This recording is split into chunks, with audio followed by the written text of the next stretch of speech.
Hi, Cancer. How are you today? I'm here with your weekly forecast for this week. And so we'll start you off with the Seven of Spring. And the Seven of Spring is about um, making sure that you're standing up for yourself, Cancer. My mom is a Cancer, and I kind of know that Cancers are very emotional. It's very hard to sometimes be assertive and stand up for yourself. And so that's kind of going to be your theme this week. So I want you to be thinking about making sure that you're standing up for yourself, you're standing your ground, um, believing in what you think is right, right? For obstacles, you have unity. And unity in this placement is making sure that doing what you think is right is really for the right reason too, right? Making sure that you're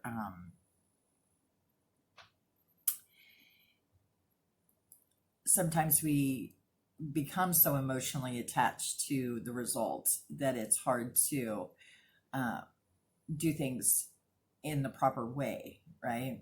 So Cancer, that's what you need to watch out for this week, that you're not letting your emotions dictate how you stand up for yourself. Okay. um, that you're actually doing it for the right reason and not for the wrong ones. Okay. And Six of Summer is the advice for you.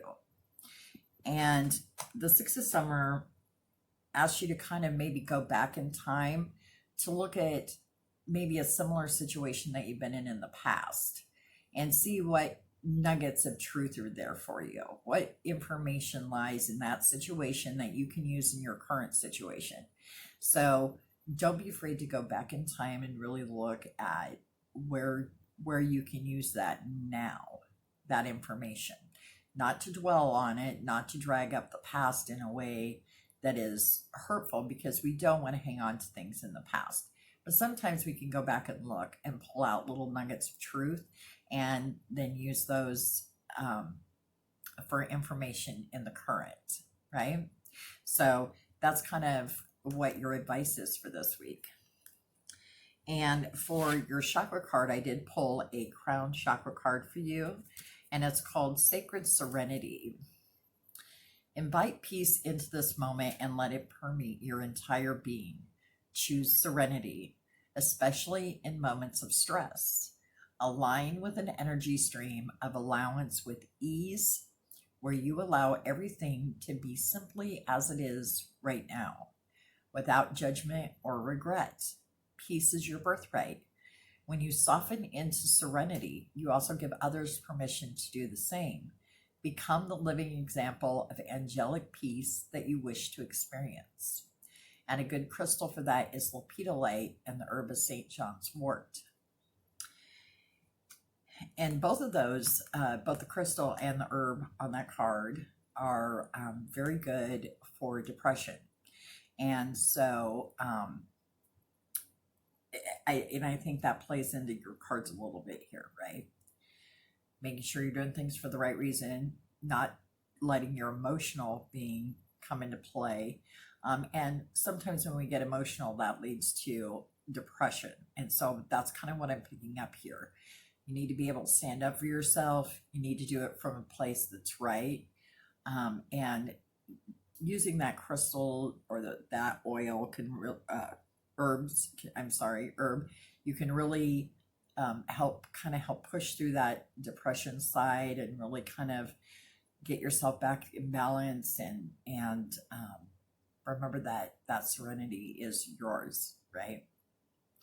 Okay. Intentions for you is sovereign love.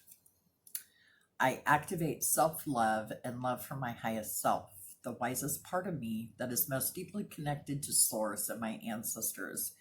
My intention is to engage a higher level of soul wisdom and become a living example of what it means to live in divine love and alignment. And the stone for that is morganite, and the essential oil is cistus. Morganite seems to be the stone of the day today, I'll tell you. Sovereign love, loving yourself, you know, and it goes back to that, your self-love, right? We've talked about depression. We've talked about standing up for yourself. And remember, self-love is so very important, because unless we love ourselves, we can't really we aren't giving other people permission to love us. Okay. And the other intention card is love of creator. I transmit a frequency of love that honors the creator of life and all that is, facilitating source energy transfer among and between all sentient beings. My intention is to be a bearer of light energy that honors my creator and the creator of all life, and through my actions, I seek to heal and support all forms of life. And the stone for that is green aventurine, and the essential oil is Davana. And again, you, Cancer, are, you know, the water signs are the most intuitive of the zodiac, the most spiritual. And so it's not hard for water signs to tap into that divine energy. It's probably easier for us than the other signs, although I'm not diminishing the other signs' capacity to be spiritual at all. I'm not saying that. But giving that love to yourself, Taurus, using those as tools to help you through standing your ground. Use that as tools to help you move forward, right? Okay. And then life loves you. Guess what, honey? I love and accept myself is the card that came up for you. Your self-image is made up of your judgments. It's not the real you. Sit for 10 minutes with this question. What's it like to be me when I'm not judging myself? So Cancers, my heart goes out to you this week. It sounds like you're going to be really kind of going through some emotional baggage. And so just remember that you are perfect the way you are. You are divinely loved, held, and blessed. And really lean into taking care of yourself this week. Self-love, self-care, standing your ground, right? All right, Cancer. That's your reading for this week. I love you tons, and I hope you have a great week. I'll see you soon. Bye.